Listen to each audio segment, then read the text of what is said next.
Now that I've played Metal Gear Solid and fallen in love with this world and the gameplay, I don't know if I've ever been as excited for a game as much as I am for Metal Gear Solid 2 Sons of Liberty. Except for, the last time I binged a video game series and became obsessed with it. And the time before that. And the time before that. And the time, okay, this is kind of a pattern for me. My poor family is gonna have to hear about government espionage and genetic experiments for a few months until I find a new series to blab about. Regardless, this series is my new obsession, and I'm very excited, yet very nervous to see where it goes from Shadow Moses. Despite how highly praised these games are, it's still hard for me to believe they successfully followed up something as good as Metal Gear Solid 5 times. So let's see if Metal Gear Solid 2 Sons of Liberty is able to live up to its predecessor in this spoiler review. One of the things that stuck out to me the most in the first Metal Gear Solid was just how innovative it was. It was released on the PlayStation 1, which was one of, if not the first console to have a vibrating controller. And they utilized that technology to break the fourth wall and make their telekinetic character move your controller. And in doing so, make a bunch of people playing it shit themselves. But there wasn't much innovation in terms of technology in Sons of Liberty, at least that I noticed. The main things were that they showed footage of Metal Gear 1, which was more of a nostalgic callback than it was substantive, and the Colonel telling you to turn the game off, but they already did that with Big Boss in Metal Gear 1. Again, with Psycho Mantis, they also did shit like having it switch to another TV input or made you switch controller ports. And while those don't really function properly today the way they did on release, at least they worked at some point. The only other standout fourth wall break that could fuck with your head like that in this game is the whole fission mailed thing, which is funny but obviously a fake out and very easy to ignore.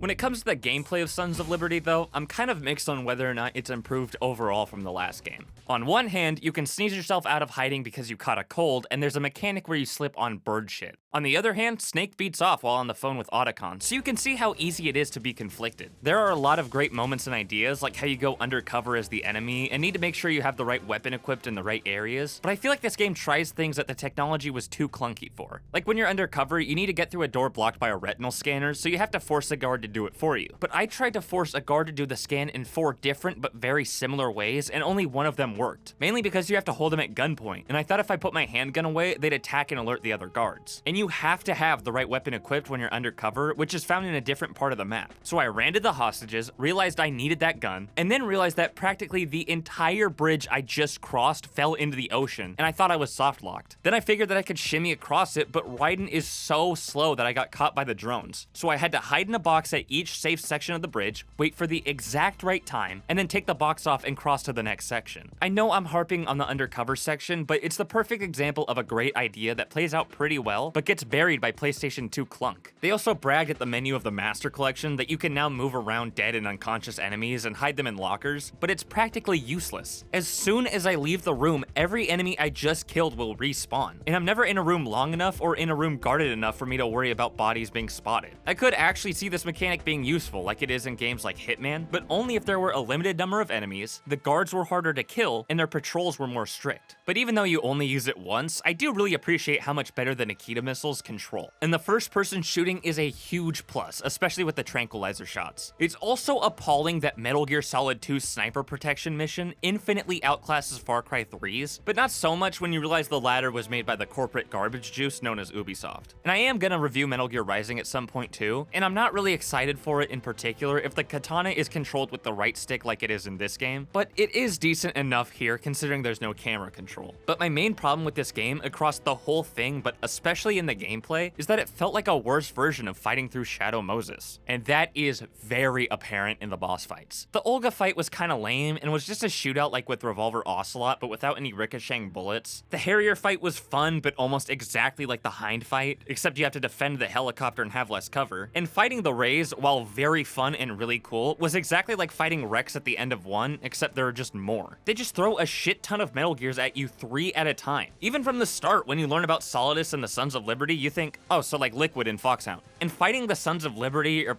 Dead Cell, whatever they're called, is all over the place in quality. I fucking loved sword fighting Solidus, dodging his Dr. Octopus arms, and like fist fighting Liquid, it made the stakes more intimate. The future of the United States rests on this one-on-one fight between father and son. But But at the same time, the fight with Vamp is just water-based whack-a-mole, and sometimes you get paralyzed. And in the middle, we have a fight that was really fun with Fat Man and his fucking rollerblades, which was really silly and gimmicky. And we also have Fortune in the middle, a fight that had a lot of potential and I was very excited about, but ended up getting cut short and left without a solution to counteract her luck powers. And one big problem that I have with the Fortune boss fight is how it ends. Since I first saw Vamp, I knew I was going to hate his boss fight. I didn't find him interesting as a character and thought someone being a vampire was about as far as the genetic alterations could go without being completely unbelievable, which is a line that Fortune and her domino powers cross. But Fortune is an interesting character and her powers would lend to fun gameplay, so I thought it was the coolest thing ever that her powers worked against her to kill Vamp, and was super hyped that we'd fight Fortune twice, and one of them was technically the fight that kills Vamp instead of his own fight.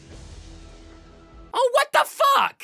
They gave Vamp such a cool and shocking death, only to take a big shit on it half a minute later. And since we're talking about Fortune's superpowers, I really am not a fan of how genetic enhancements give her the ability to make missiles and bullets completely change their trajectory to avoid her. I thought it was great that while unrealistic, it was still believable and a great twist that Ocelot faked her powers by using a magnetic device that repels them away. But I guess it does still make sense that they're real in the long run, considering she had missions before Dead Cell, and that her luck was that even though she got shot, her heart is on the right side of her chest, and Ocelot's magnetic device doesn't negate her powers, only reinforces them. But while Dead Cell or the Sons of Liberty are essentially just a worse version of Foxhound, that doesn't mean they're written poorly. Even though his motivations for working with Dead Cell is kinda dumb, I really love how smart Fat Man is, and how he sets up trackable, more obvious bombs so Raiden and Snake would think they found them, distracting them from the real bombs. And the fact that his name is Fat Man, the name of the bomb used to attack Nagasaki, follows the same naming trope the Patriots used for Jack and his codename Raiden, referring to them both as weapons. But the Sons of Liberty weren't the main problem most people had regarding the characters in Metal Gear Solid 2. A lot of them were mad that after 3 games of the same protagonist, we weren't able to play as Snake, despite how heavily involved he is in the plot, and I somewhat disagree. I'm not mad that you don't play as Snake, that's totally fine. I'm mad that you play as Raiden. I hate this motherfucker. His voice acting and his lines are horrible. President Johnson is your first priority. Priority my butt. It's so annoying to hear Rose scream his name when he dies, which might be my fault, I do suck at this game. And I hate how he ends up with Rose at the end of the game, even though she was an entirely different person than he ever knew, and was manipulating him for the Patriots. The only redeeming qualities he has are that he's not a bad person, he has an interesting relationship with Solidus, and frankly, he's got hella ass. But the other main protagonist, Solid Snake, is written really well in this game. There are a lot of small details, like how he's using enemy tech from Shadow Moses at the beginning. He has some badass line deliveries. It's time to play sniper. I think it's cool that Snake and Otacon have started their own group, Philanthropy, that reveals and destroys Metal Gears across the world. They have the hardest handshake in all of fiction, and it's really interesting to see both Snake and Solidus' struggle with legacy given their infertility. Speaking of, Solidus has really interesting motivations regarding the Patriots, and him trying to tear down Solid's legacy by impersonating him brings a lot of potentially great but messy plot lines. I do like the switch up though, that Solidus isn't the president like we're told at the end of Metal Gear Solid 1, but was the president at the time and has since been replaced, which made certain story beats less obvious and predictable. And Revolver Ocelot is as cool as ever, especially with him learning from his last mistake with Gray Fox. And I'm honestly really glad that Frank Yeager stayed dead, and I liked how they covered up Snake's death on the tanker by using Liquid's remains. My only other problems regarding the characters are that it's weird no one points out how similar Snake and Solidus look, even though Solidus looks older despite them being octuplets, and someone flew way too close to the sun with Olga's armpits. I am very glad Otacon is back though, as he was a standout character for me in the last game. But while they didn't necessarily ruin Emmerich, they did make his backstory very off-putting with his Lannister family tree. His sister is well written, and the feelings might not be reciprocated, but it is hard to root for their reunion and them making peace when she's attracted to him. And even if Hal doesn't want to fuck his stepsister, he absolutely did fuck his stepmom, which then led to his father killing himself. So this family dynamic is a little complicated to say the least. But again, with an Emmerich being found peeing in a locker by the hero, being needed for their technical skill, and Otacon losing someone he loves, this game is just Shadow Moses repeated, but less interesting because I've seen it before. Even with a third party infiltrating the base at the same time, that being a neutral cyborg ninja, 2 people suddenly dying with one of them having the title of president, one of them thinks the protagonist was sent to kill them, except instead of the Pentagon, it's some shit called the fucking Lolly Lule Lo. The main antagonist wants to recreate Outer Heaven and be the true successor to Big Boss, boss, and your main objective is to cover up for your true objective hidden away by your commanding officer, a colonel. And in a way, through disguise or not, a government official is helping the enemy superhumans. This game is such a ripoff of the first game that I honestly hated it for a majority of my time playing it. Until I learned that was the point. I have never had a quicker and harder turnaround on a game than I had with Metal Gear Solid 2. Not only is there a fucking rad secret society of people running the United States called the Patriots, but they were behind the Shadow Moses incident. Through a lack of control over his secret agent Revolver Ocelot, Solidus failed his mission at Shadow Moses and was taken out of his position as president. And now that Solidus wants vengeance against the Patriots, they manipulated the Big Shell scenario to mimic the Shadow Moses incident and sent in Raiden to collect field data to create and train the perfect soldiers matching Solid Snake's ability. And not only did they force the situation to their advantage, but they played Raiden into killing Solidus and preserving their secret identities by putting Olga's child's life at stake. Now, is this plot needlessly overcomplicated?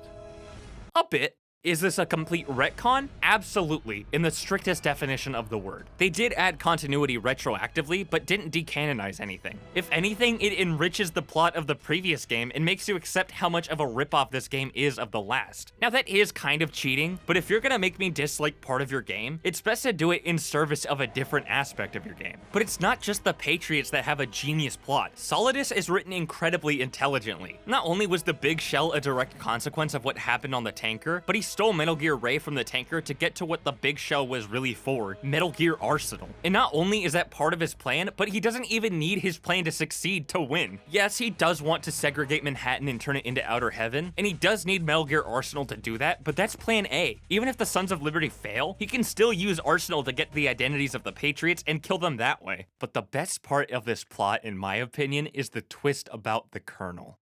Mainly because I called it. Throughout the entire game, your objectives have been given to you directly from the Patriots themselves. Emma's code she made to take down Arsenal by destroying the Patriots AI known as GW seems to have failed until the Colonel starts glitching out. Now, I didn't call it from the start, I'm not a fucking palm reader, but this is what tipped me off. The entire time Colonel, and sometimes Rose I think, were actually GW directing you towards the Patriots' will. And Raiden interpreted these messages from his nanomachines as the person closest to him, and someone he recognizes in situations like this, Colonel Campbell, because of how much time he spent simulating the Shadow Moses incident. And that's not even the craziest bit. The whole point of GW was for the Patriots to censor information from the citizens of the US for complete control over them, using technology they snuck in with Y2K countermeasures. Sounds bad, right? I think most people are against unnecessary censorship and want freedom. And they're a secret society? You can't get much more mustache twirling than that. But this is where we find out that I'm not a palm reader, but apparently Hideo Kojima is. The Patriots are doing all of this because they believe it's for the greater good of humanity. I know that John Cena ate 36 empanadas in one day, DJ Khaled won't eat out his wife, and Drake thinks he's a talented musician. I know that because every single piece of worthless information is recorded forever on the internet, and you can find it at any time. Before, generations would pass down important but not all information, allowing the next to evolve based off of core tenets and morals. But now that anyone can learn anything and everything, humanity has unlimited potential to evolve to be greater or drive itself into extinction. So the Patriots want to censor and create context around certain information to guide the public into believing what they want them to believe in an attempt to preserve the human race. They are wading through this ocean of junk data so that humanity is saved from going out with a whimper. Not only does this morally complicate the Patriots and how they're sacrificing the citizens of the US's privacy and freedom for safety, but this game came out in 2001. Hideo Kojima created a plot that is more and more relevant to today before I was even born. Not only is this game's story incredibly well written, but it is one of the most innovative and impactful I've ever seen across any type of media. It's not perfect. I wish we had heard from Meryl or the real Campbell given the ending of the first game. I'm still frustrated that they don't say how Snake survived Fox die. It's blatantly obvious that Iroquois Pliskin is Solid Snake, and the Ocelot hand plot is completely unnecessary and ridiculous. And the only way it makes sense is if the Patriots digitized Liquid's consciousness, snuck it into the nanomachines in the blood in Liquid's hand, and is now hacking into Ocelot's nanomachines. But while it's not perfect, I love and respect the hell out of this game for creating and telling a story no one has before. Metal Gear Solid 2 is whiplash-inducing with how hard it turns in quality. I was so upset at the start of playing this game that my time and my favorite thumbnail I've ever drawn were being wasted on a game poorly rehashing what came before. But now that I know why, I am so glad that it is the way it is. I'm giving Metal Gear Solid 2 Sons of Liberty a 9 out of 10. There are plenty of things to be upset about, but they pale in comparison to what this game excels at. I am excited to uncover the mystery of the Patriot's identity and see what other superpowers people get when those extra 60,000 genes are experimented on, but not so excited that I want to rush through Snake Eater. No, I want to rush through Snake Eater because unlike Sons of Liberty, you can't jerk off.